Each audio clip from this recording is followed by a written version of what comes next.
दोस्तों नमस्कार, यह है मार्गदर्शन फॉर सिविल सर्विसेज। मैं अनुराग चौधरी। दोस्तों आज की वीडियो में आप पढ़ेंगे सभी प्रतियोगी परीक्षाओं की दृष्टि से महत्वपूर्ण top important GK GS for all exam का भाग 8। दोस्तों ये वीडियो सिविल सेवा परीक्षा, विभिन्न राज्यों की राज्य सेवा परीक्षा जैसे यूपी पीसीएस, आरओ यानी समीक्षा अधिकारी, सहायक समीक्षा अधिकारी, खंड शिक्षा अधिकारी आदि के साथ साथ अधीनस्थ सेवा चयन आयोग द्वारा आयोजित की जाने वाली परीक्षाओं के लिए विशेष रूप से महत्वपूर्ण है। इसमें सर्वाधिक महत्वपूर्ण यानी मोस्ट इम्पॉर्टेंट क्वेश्चंस को शामिल किया गया है जो परीक्षाओं की दृष्टि से अति संभावित और महत्वपूर्ण हैं। आप इन प्रश्नों को तैयार कर लीजिए ताकि परीक्षा में यदि ये प्रश्न पूछे जाते हैं तो आप इनको सही अटेम्प्ट कर सकें। दोस्तों आप इसका पीडीएफ भी डाउनलोड कर सकते हैं, लिंक मैं डिस्क्रिप्शन बॉक्स में डाल दूंगा। तो आइए शुरू करते हैं आज का video top important GK GS for all exam part 8। दोस्तों आज की वीडियो का पहला प्रश्न आधुनिक भारत के इतिहास से संबंधित है। आप सभी जानते हैं दास प्रथा का अंत लॉर्ड एलनबरो के समय में हुआ था। तो लॉर्ड एलनबरो ने दास प्रथा का अंत कब किया था? 1843 ईस्वी में अधिनियम 5 के द्वारा लॉर्ड एलनबरो ने दास प्रथा का अंत किया था। अगला प्रश्न है भारतीय स्वतंत्रता अधिनियम 1947 के तहत 14 अगस्त 1947 को स्वतंत्र राष्ट्र भारत और पाकिस्तान का निर्माण हुआ। तो स्वतंत्र राष्ट्र जो पाकिस्तान था उसके प्रथम गवर्नर जनरल एवं प्रधानमंत्री कौन बने थे? तो भारतीय स्वतंत्रता अधिनियम के तहत जो 1947 में पास हुआ था, 14 अगस्त और 15 अगस्त की रात्रि में देश का विभाजन हुआ और भारत और पाकिस्तान के नाम से दो स्वतंत्र राष्ट्रों की स्थापना की गई। तो पाकिस्तान के गवर्नर जनरल मोहम्मद अली जिन्ना और प्रधानमंत्री लियाकत अली बने थे। अगला प्रश्न है भारत में नगरीकरण की प्रक्रिया में सर्वाधिक बल किससे मिला है? यानी भारत में जो नगरीकरण की प्रक्रिया है उसमें सर्वाधिक प्रमुख या सर्वप्रमुख उत्तरदायी कारक कौन सा है? तो वो है ग्रामीण नगरीय स्थानांतरण। भारत में नगरीकरण की प्रक्रिया में सर्वाधिक बल ग्रामीण नगरीय स्थानांतरण से मिला है। अगला प्रश्न है प्रकार्यात्मक आधार पर नगरों के विभाजन में गैरिसन नगर किसे कहा जाता है? यानी नगरों का जो विभाजन किया गया है कई आधारों पर, उसमें एक प्रकार है प्रकार्यात्मक आधार पर। तो प्रकार्यात्मक आधार पर नगरों के विभाजन में गैरिसन सिटी किसे कहा जाता है? तो ये है जहां सेना रहती है, जहां सेना रहती है उस नगर को गैरिसन सिटी कहा जाता है।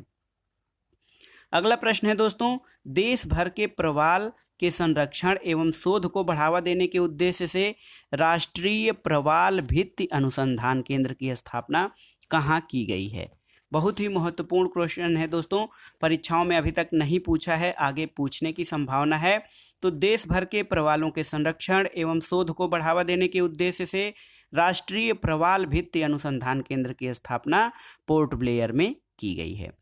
अगला प्रश्न बहुत ही महत्वपूर्ण है, एक आहार श्रृंखला यानी खाद्य श्रृंखला है मांस, लाइकेन, रेंडियर, एस्किमो मानव।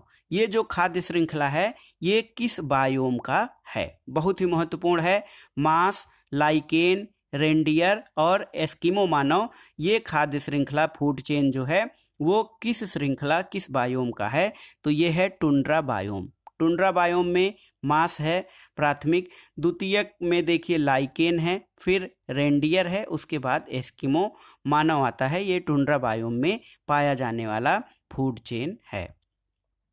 अगला प्रश्न राज्य व्यवस्था से संबंधित है दोस्तों, किस देश के संविधान को संयोग और बुद्धिमत्ता का शिशु कहा गया है? तो किस देश के संविधान को संयोग और बुद्धिमत्ता का शिशु कहा गया है? ये है इंग्लैंड का संविधान। अगला प्रश्न है मुस्लिम लीग ने 1944 में बांटो और छोड़ो का नारा किस अधिवेशन में दिया? डिवाइड एंड क्विट का नारा मुस्लिम लीग ने 1944 के कराची अधिवेशन में दिया था। अगला प्रश्न है दोस्तों, अल्प विकसित राष्ट्रों के व्यापार एवं आर्थिक विकास के लिए अंकटाड की स्थापना कब की गई थी? अंकटाड यानी United nation conference on trade and development, UNCTAD है। ये अल्प विकसित राष्ट्रों के व्यापार और आर्थिक विकास को बढ़ावा देने के उद्देश्य से इस संगठन की स्थापना 30 दिसंबर 1964 को की गई थी। अगला प्रश्न है, कुछ कमीशन हैं और यानी कुछ समितियां हैं और उनसे संबंधित कार्य कि किस लिए वो गठित की गई थी। कोठारी कमीशन ये शैक्षिक सुधार के लिए गठित की गई थी। कीर्ति पारीख समिति पेट्रोलियम उत्पादों के मूल्य प्रणाली पर सुझाव देने के लिए। KR वेणुगोपाल समिति सार्वजनिक वितरण के तहत केंद्रीय निर्गम मूल्य का निर्धारण करने के लिए। और माशेलकर समिति नकली दवाओं के उत्पादन के लिए बनी थी। तो ये कुछ समितियां थी। कोठारी कमीशन शैक्षिक सुधार, कीर्ति पारीख समिति पेट्रोलियम उत्पाद के मूल्य निर्धारण से, KR वेणुगोपाल समिति सार्वजनिक वितरण प्रणाली के तहत केंद्रीय निर्गम मूल्य के निर्धारण के लिए।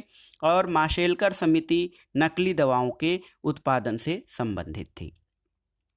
अगला प्रश्न है दोस्तों, सरोवर, नदी आदि स्थिर अलवणीय जल में पाए जाने वाले जीवधारियों के अध्ययन से संबंधित विज्ञान क्या कहलाता है? सरोवर, नदी, पोखरे जो स्थिर अलवणीय जल यानी मृदु जल जो होते हैं, मीठे जल, उनमें पाए जाने वाले जीवधारियों के अध्ययन से संबंधित विज्ञान लिम्नोलॉजी कहलाता है दोस्तों। लिम्नोलॉजी का हिंदी होता है सरोवर विज्ञान।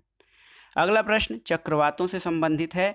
भारत के पूर्वी तट पर सर्वाधिक चक्रवात प्रवण राज्य कौन से हैं? तो भारत के पूर्वी तट पे सबसे ज़्यादा चक्रवातों का जो क्षेत्र है वो बंगाल की खाड़ी में चक्रवात उत्पन्न होते हैं भारत में। और भारत के पूर्वी तट पर सर्वाधिक चक्रवात प्रभावित राज्य तमिलनाडु, आंध्र प्रदेश, उड़ीसा, पश्चिम बंगाल और केंद्र शासित प्रदेश पुडुचेरी है। वहीं पश्चिमी जो तट है अपना, वहाँ पर गुजरात सर्वाधिक चक्रवात प्रवण राज्य है।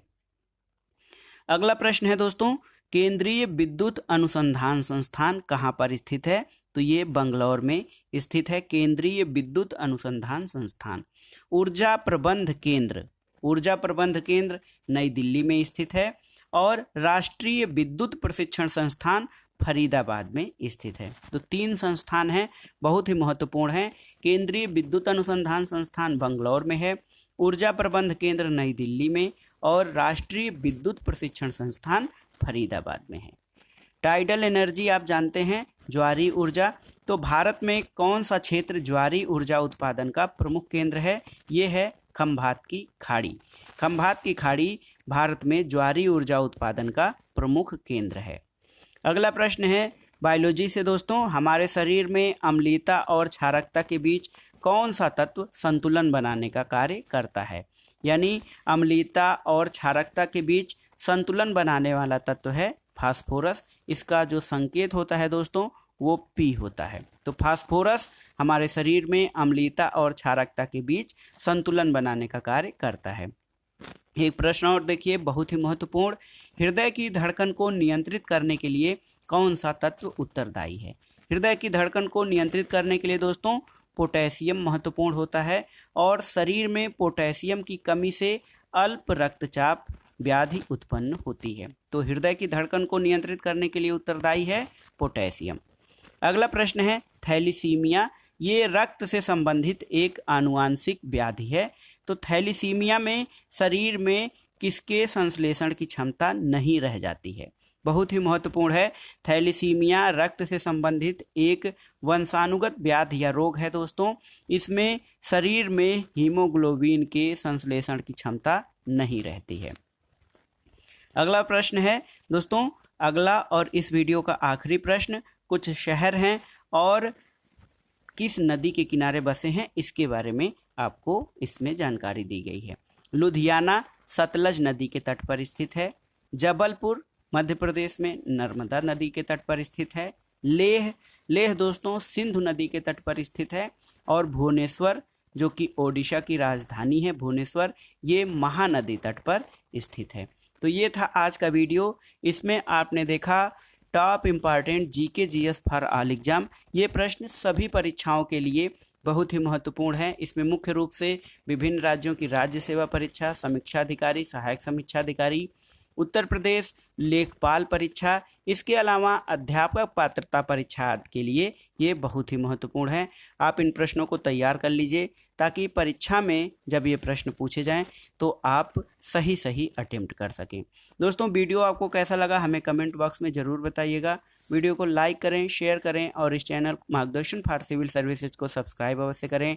आगे किस अन्य टॉपिक पे आप वीडियो चाहते हैं इसके बारे में हमें ज़रूर बताइएगा। धन्यवाद।